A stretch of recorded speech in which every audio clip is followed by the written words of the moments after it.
ay hatid sa inyo ng SM City North EDSA, Mang Inasal.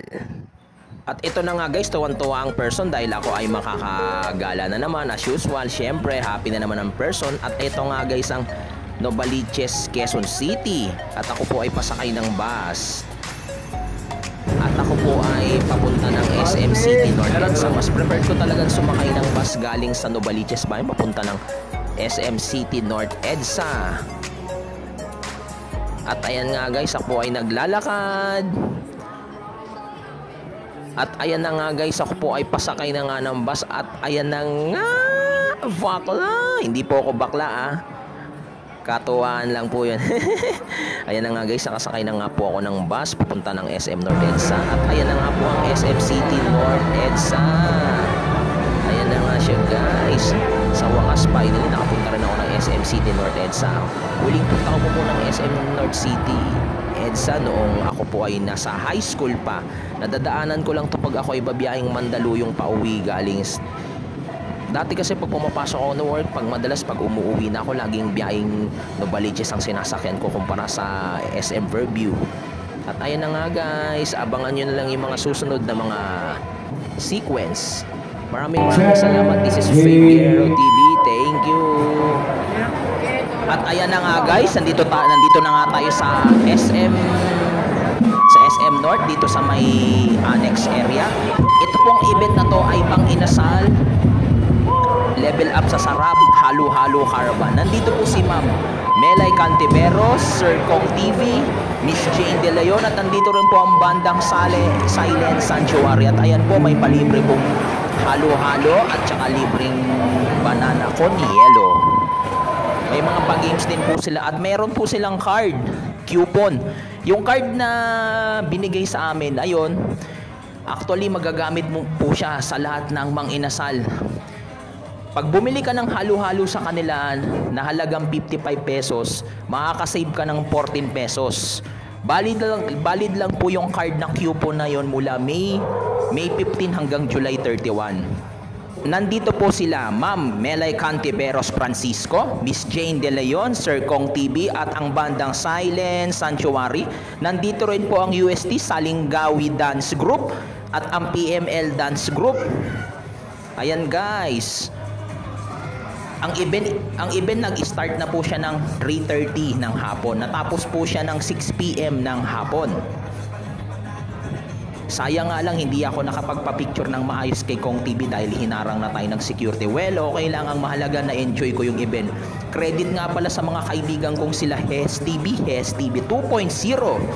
Maraming salamat mga kaibigan kong tropa pips.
kayo.